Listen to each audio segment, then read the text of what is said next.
7টি বড়ই পাতা নিতে হবে। 1, 2, 3, 4, 5, 6, 7। এই 7টি বড়ই পাতা আমরা যদি ময়লা থেকে সুন্দর করে পরিষ্কার করে তারপর ব্লেন্ডার হতে পারে বা এমন কোনো জায়গাতে পরিষ্কার জায়গাতে আমরা ভালো করে পিষবো। এটা পিষে তারপরে হচ্ছে বালতির পানি বা বোলের পানির মধ্যে আমরা এটাকে ভিজাবো। এরপর আমরা মূল আমল শুরু করব। আসসালামু আলাইকুম ওয়া রাহমাতুল্লাহ। প্রিয় দর্শক, আশা করি ভালো আছেন। অনেকেই আমাকে অনুরোধ জানিয়েছেন যে এমন কোন আমল আছে কিনা যে আমলের মাধ্যমে জাদুটোনা বা দুষ্ট জিনের উপদ্রব থেকে বা কুফরি কালাম থেকে মুক্তি পাওয়া যায়।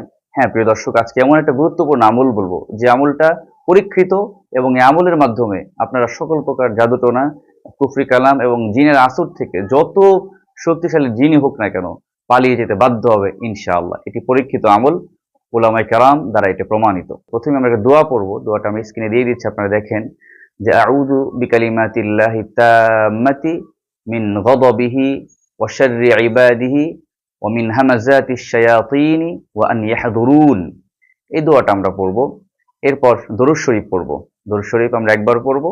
এরপর আয়াতুল কুরসি আমরা পড়বো। আয়াতুল কুরসি আমরা সবাই জানি, আয়াতুল কুরসি কমপক্ষে 3 বার 7 বার হলে ভালো হয়। আয়াতুল কুরসি পড়বেন।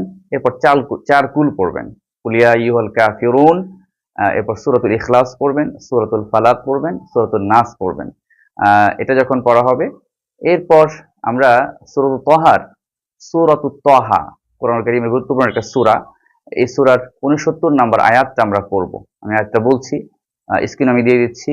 ওয়ালকি মা ফি ইয়ামিনিকা তালকাফ মা সানাউ ইন্নামা সানাউ কাইদু সাহির ওয়ালা ইউফলিহুস সাহিরু হাইসু আতা।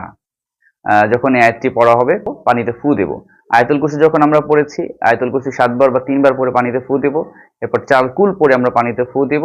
এরপর যখন আমরা এই আয়াতটি পড়েছি সূরাতুত তাহার 69 নম্বর আয়াত, এটি পরেও পানিতে ফু দিতে হবে।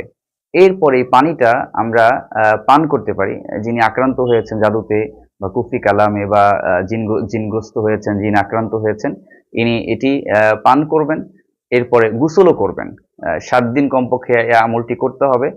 7 দিন আমল করতে হবে এবং খেয়াল করতে হবে আপনি যেহেতু এটা কোরআনের আয়াত দ্বারা পানিতে ফু দেওয়া হয়েছে, এজন্য এই পানিটা আমরা যে কোনো জায়গায় আমরা এটা ফেলবো না। আর যেখানে গোসল করবেন আপনি চেষ্টা করবেন এটা বাথরুমে না করে এমন কোনো পবিত্র জায়গায় যদি গোসল করা যায়, একটা কাপড় টেনে বা পবিত্র জায়গায় যদি গোসলটা করা যায় তাহলে ভালো হয়। আর অবশিষ্ট পানিটা আমরা এমন জায়গায় গাছের গোড়ায় দিতে পারি। এটা নাপাক জায়গায় আমরা ফেলবো না, যেহেতু কোরআন আয়াত পড়া হয়েছে এই পানিটা পবিত্র পানি। তাহলে আমরা এভাবে আমলটা আমরা এই পানিটা আমরা খেতেও পারি। কিছুটা আমরা খেলাম প্রতিদিন। এরপর আমরা বাকিটা আমরা গোসল করে ফেলবো। এভাবে 7 দিন যদি আমল করতে পারেন ইনশাআল্লাহ আল্লাহর উপর ভরসা করে গ্যারান্টি দেওয়া যেতে পারে যে অবশ্যই সকল প্রকার জাদুটোনা আপনার কাছ থেকে পালিয়ে যাবে, দূর হয়ে যাবে, আপনি সুস্থ হবেন ইনশাআল্লাহ। এই আমলটি আপনারা অবশ্যই করে দেখতে পারেন।